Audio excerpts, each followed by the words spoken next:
फांसी घर घोटाले में पूछताछ के बाद केजरीवाल बौखलाए। केजरीवाल बोले बीजेपी वाले फांसी घर को टिफिन रूम बताने में लगे हैं। जब से इनकी सरकार आई है ये साबित करने में लगे हुए हैं कि वो फांसी घर नहीं था, वो टिफिन रूम था। मैं समझता हूं कि स्वतंत्रता सेनानियों का इससे बड़ा अपमान नहीं हो सकता। केजरीवाल की आप पार्टी सड़कों पर उतरी तो दिल्ली विधानसभा में फांसी घर के मामले में पूर्व मुख्यमंत्री अरविंद केजरीवाल आज विशेष अधिकार समिति के सामने पेश हुए। पेशी के दौरान बड़ा विवाद देखने के लिए मिला। आम आदमी पार्टी ने गंभीर आरोप लगाए। पार्टी का कहना था कि Z+ सुरक्षा प्राप्त केजरीवाल के पर्सनल सिक्योरिटी गार्ड और उनकी सुरक्षा गाड़ी को दिल्ली पुलिस ने परिसर से बाहर ही रोक दिया। पार्टी का कहना था कि केजरीवाल के पर्सनल स्टाफ को भी अंदर जाने की अनुमति नहीं दी गई, जिससे उनकी सुरक्षा को लेकर चिंता और नाराजगी पैदा हो गई। वहीं आपको बता दें कि पूछताछ के बाद अरविंद केजरीवाल जब बाहर आए तो उन्होंने भी इस मामले पर प्रतिक्रिया दी। बीजेपी पर बौखलाए नजर आए। कहा कि दिल्ली विधानसभा का जो परिसर है, ये परिसर एक ऐतिहासिक बिल्डिंग है। अंग्रेजों के जमाने में जब 1912 में कोलकाता में से दिल्ली राजधानी ट्रांसफर की गई थी तो उसी वक्त यह बिल्डिंग बनाई गई थी। इस बिल्डिंग में 2022 में तत्कालीन स्पीकर रामनिवास गोयल जी के प्रयास से पता चला कि यहाँ कोने में एक फांसी घर था। उस फांसी घर में स्वतंत्रता सेनानियों को फांसी दी जाती थी।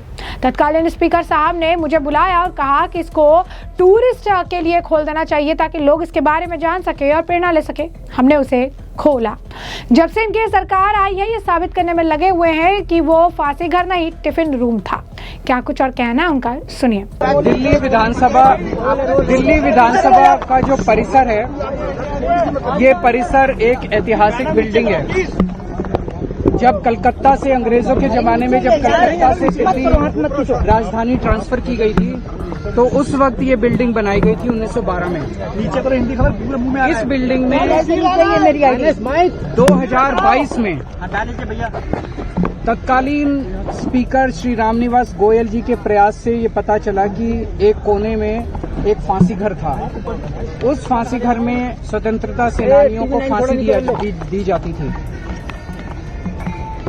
स्पीकर साहब ने, तत्कालीन स्पीकर साहब ने मुझे एज चीफ मिनिस्टर बुलाया कि इसको हमें टूरिस्ट्स के लिए खोलना चाहिए ताकि लोग इससे प्रेरणा ले सकें।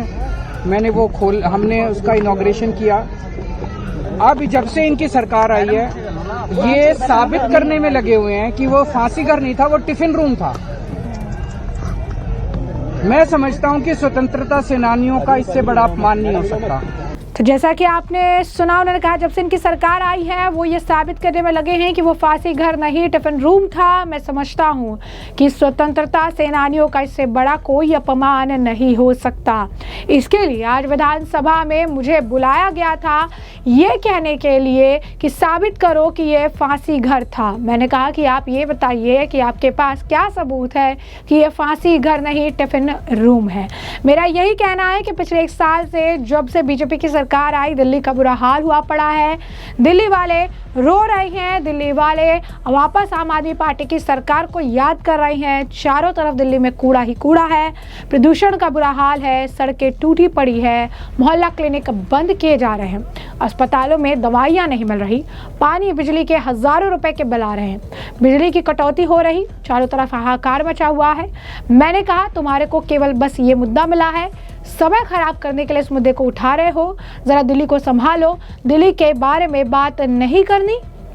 मुझे खुशी होती कि कोई कमेटी मुझसे कहती कि बताइए केजरीवाल जी सीवर कैसे ठीक करे, बिजली कैसे ठीक करे, लेकिन इनको तो दिल्ली चलानी ही नहीं का मकसद है राजनीति करना। सबसे बड़ा दुख मेरे को इस बात का हुआ स्वतंत्रता सेनानियों को जहां पर फांसी दी जाती थी उसे साबित करने में लगे हुए हैं कि ये फांसी घर नहीं टिफिन रूम है। क्या कुछ और कह रहे हैं केजरीवाल, सुनिए। इनके पास आज विधानसभा में मेरे को बुलाया गया था ये कहने के लिए कि साबित करो वो फांसी घर था। तो मैंने कहा वो उस टाइम के स्पीकर साहब ने सारी जांच करने के बाद किया था। लेकिन मैंने कहा आप ये मेरे को बताइए कि आपके पास क्या सबूत है कि टिफिन रूम था, ये फांसी। इनके पास कोई सबूत नहीं। तो इसका मतलब ये जानबूझ के स्वतंत्रता सेनानियों का अपमान करने के लिए उसको फांसी घर नहीं था ये साबित करने में लगे हुए हैं और वो टिफिन रूम था ये साबित करने में लगे। पर मेरा अपना ये कहना है, आज जब से बीजेपी की सरकार आई है 1 साल से, मैंने अंदर इनको यही कहा। मैंने कहा दिल्ली का बुरा हाल हुआ पड़ा है, दिल्ली वाले रो रहे हैं, दिल्ली वाले वापस आम आदमी पार्टी की सरकार को याद कर रहे हैं। चारों तरफ दिल्ली में कूड़ा ही कूड़ा है। पोल्यूशन का बहुत बुरा हाल है, सड़कें टूटी पड़ी हैं, मोहल्ला क्लिनिक बंद किए जा रहे हैं, अस्पतालों में दवाइयां नहीं मिल रही हैं, पानी के हजारों रुपए के बिल आ रहे हैं, बिजली के हजारों रुपए के बिल आ रहे हैं, बिजली की कटौती हो रही है, चारों तरफ हाहाकार मचा हुआ है। मैंने कहा तुम्हारे को केवल एक ये मुद्दा मिला है टाइम खराब करने के लिए, केवल इसी के लिए तुम कर रहे हो। मैंने कहा जरा सा संभालो, दिल्ली को संभालो। दिल्ली के बारे में बात नहीं, मैं मुख्यमंत्री था, पूर्व मुख्यमंत्री, 10 साल में मुख्यमंत्री रहा, मेरे को भी थोड़ा एक्सपीरियंस है। मुझे खुशी होती अगर इनकी कोई कमेटी मेरे को कहती केजरीवाल जी बताइए सीवर कैसे ठीक करें, बताइए सड़क कैसे ठीक, मैं अपने एक्सपीरियंस शेयर करता। मेरे को इससे कोई लेना देना किसकी सरकार है, मैं तो चाहता हूँ कि दिल्ली सुधरे, लेकिन इनको दिल्ली चलानी ही नहीं है, इनका मकसद ही नहीं है दिल्ली, केवल राजनीति करना है। और सबसे बड़ा दुख मेरे को इस बात का हुआ कि स्वतंत्रता सेनानियों को जब फांसी दी जाती थी, ऐसे स्थान को ये लोग ये साबित करने में लगे हुए हैं कि वो फांसी घर नहीं है और वो टिफिन रूम है। तो जैसा कि आपने उनका बयान सुना, इसी के साथ साथ जो विधायकों को रोके जाने पर आम आदमी पार्टी के नेताओं ने भी कड़ी आपत्ति जताई। पार्टी विधायक संजीव झा ने कहा दिल्ली की जनता द्वारा चुने गए प्रतिनिधियों को ही विधानसभा के अंदर जाने से रोक दिया गया। उन्हें सवाल उठाया कि विधानसभा अध्यक्ष ने फांसी घर बनवाया, केजरीवाल ने सिर्फ उसका उद्घाटन किया तो उनमें उन्हें कोई क्यों तलब किया गया। झा ने यह भी आरोप लगाया विशेष अधिकार समिति का बेवजह गलत इस्तेमाल किया जा रहा है। पार्टी ने मांग की कि इसकी लाइव स्ट्रीमिंग होनी चाहिए, लेकिन आपको बता दें कि उनके पेश होने से पहले ही जवाब आ चुका था और लाइव स्ट्रीमिंग नहीं होगी, इस बात को साफ तौर पर कह दिया गया था। सौरभ भारद्वाज भी इसके बाद काफी उखड़े से नजर आए। आपको बता दें कि इस पूरे मामले को लेकर लगातार बयानबाजी हुई, काफी हंगामा भी देखने के लिए मिला है। इनके जो भी आम आदमी पार्टी के कार्यकर्ता थे, ये जहां पर केजरीवाल की पेशी हो रही थी उसके जस्ट बाहर, गेट के बाहर इन्होंने काफी हंगामा काटा, काफी बयानबाजी की। जरा देखिए एक झलक ये भी।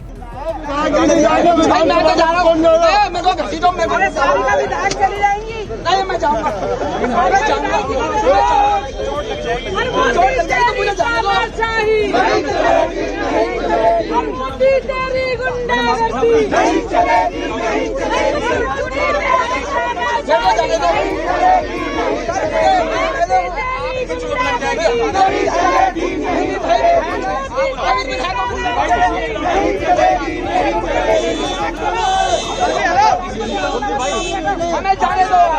अरे तानाशाही मुर्दाबाद, मुर्दाबाद, मुर्दाबाद, हमें जाने दो। विधानसभा सिक्योरिटी को बुलाओ, आप लोग कैसे विधानसभा सिक्योरिटी तानाशाही मुर्दाबाद। सुरेश साहब नीचे उतारो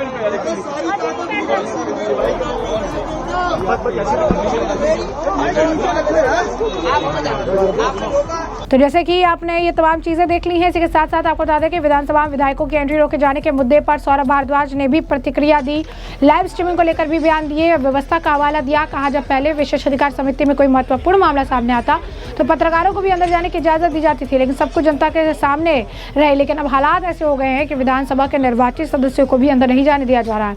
आम आदमी पार्टी ने इस पूरी प्रक्रिया पर सवाल उठाते हुए दिल्ली विधानसभा में पूरी पारदर्शिता बनाए रखने का पुरजोर जो है मांग की थी और उसके बाद लगातार इस पूरे मामले पर बयानबाजी चलती रही। क्या कुछ और कहा सौरभ भारद्वाज ने, सुनिए।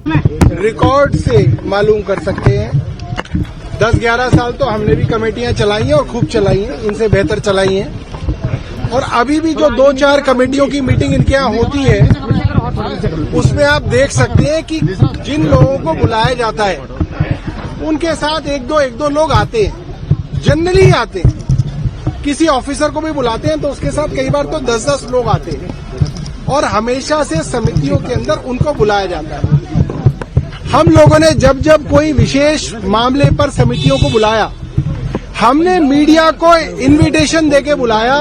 मैं जिन कमेटियों में चेयरपर्सन था वहां पे प्रिविलेज कमेटी हो, पिटीशंस कमेटी हो, वहां पे हमने बाकायदा इनवाइट किया मीडिया को कि आप आइए, पूरी की पूरी प्रोसीडिंग को देखिए और अपने टीवी में, न्यूज में, अखबार में इस प्रोसीडिंग को आप बताइए, क्योंकि यही प्रजातंत्र की पारदर्शिता होती है। जो कमेटी होती है वो मिनी हाउस होता है।